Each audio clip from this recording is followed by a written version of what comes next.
Hey guys, well, the bird flu and the egg shortage and all this stuff's getting a little bit worse. I'm going to give you a few stories here and then I'm going to give you some solutions, what I'm doing exactly to prepare for it. Let's go.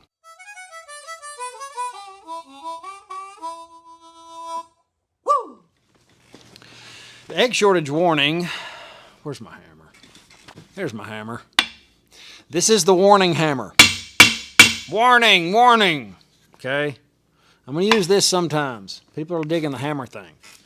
And this is the BS hammer. We're going to pull it out a little bit later. Egg shortage warning as a rising cost suffocate producers. Over half of UK free-range egg producers are considering stopping production as soaring costs mean businesses are running at a loss, and you can't do that very long.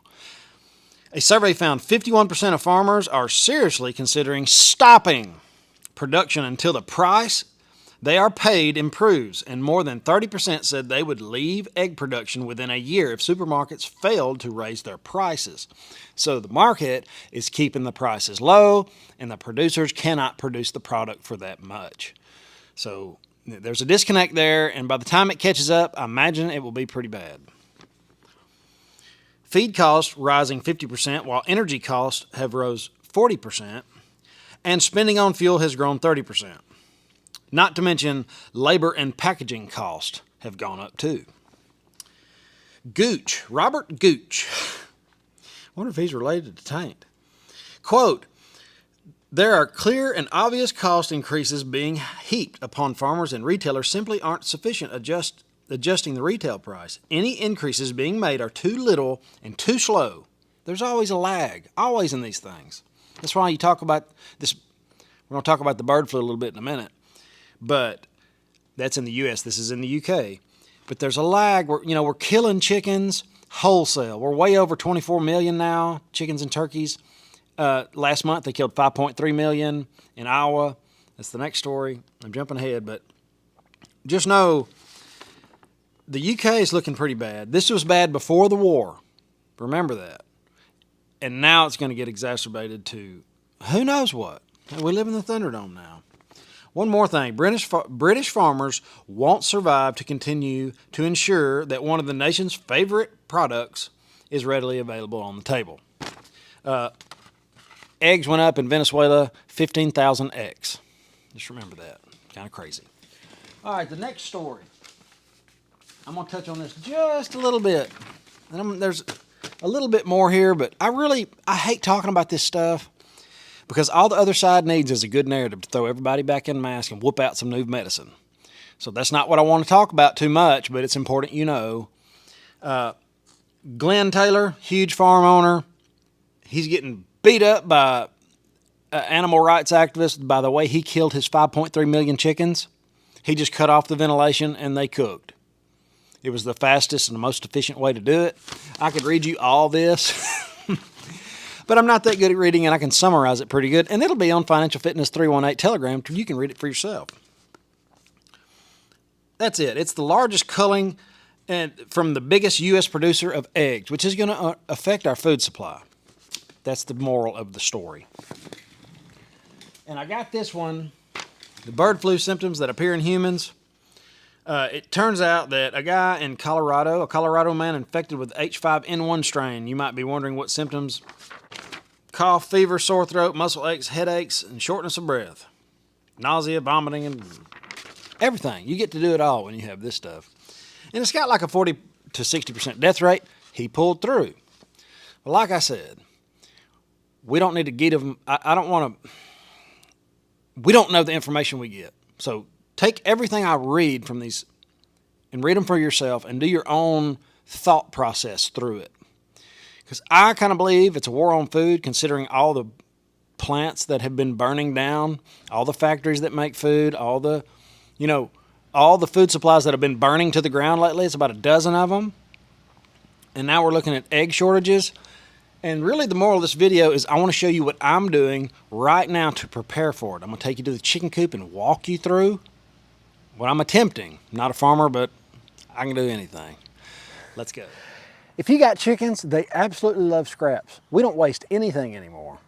This is eggs and oats and bacon grease and bread and shells and whatever's left over, and they absolutely love it.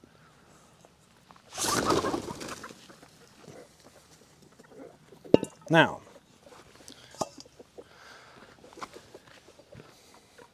I'm going to show you what we're doing to prepare for the egg shortage and the chicken shortage and the chicken flu and all that stuff. I think chickens are going to be in high demand in the Thunderdome, so I took action. And one of my subscribers told me, he said, you need, or he said, I don't remember who it was, but they said, plant a chicken garden. And I got to thinking how I could do that. So I moved the chicken coop, pan over here. This used to be the run, was around here. I moved the chicken poultry fencing. This stuff is awesome. This poultry fencing, you can move it around, it just sticks in the ground and it's electric. And I scratched it up with my box blade, the teeth of my box blade, and I put kale right here, greens and spinach and all kinds of stuff everywhere. I'm gonna let it grow up and just let them have at it. Now let's go get some eggs and I'm gonna show you what I'm gonna do with them. All right. I'm gonna get poop on my shoes. That's the worst part about chickens, that and flies. All right.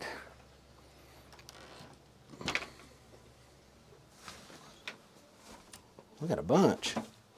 Well, there's some here, there.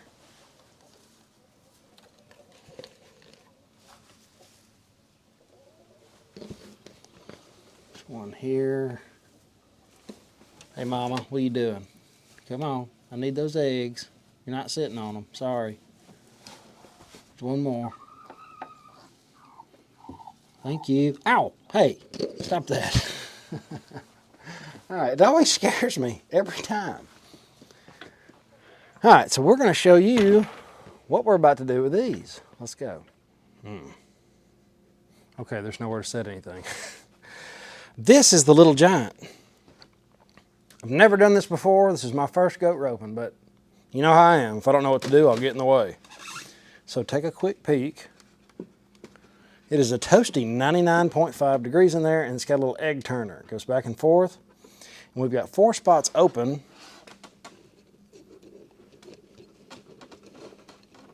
I'm gonna do the blue ones. We got a bunch of blue ones in there. You put the pointy side down.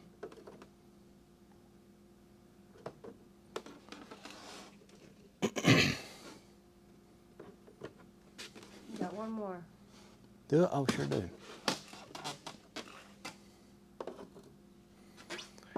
And seal them back up. And it pretty much tells you what to do. I don't think it's going to be that big of a deal. I wrote 99.5 on here so I'd know. On the Made in the USA. I was really happy to find something made in the USA, and the Little Giant is. So if you want to incubate some eggs, it might be a cool way to do it. I will fill you in on how this works out. I'm not crazy about raising chickens. I didn't ever plan on being a farmer, but this is how it goes in the Thunderdome. Have an awesome, awesome day later.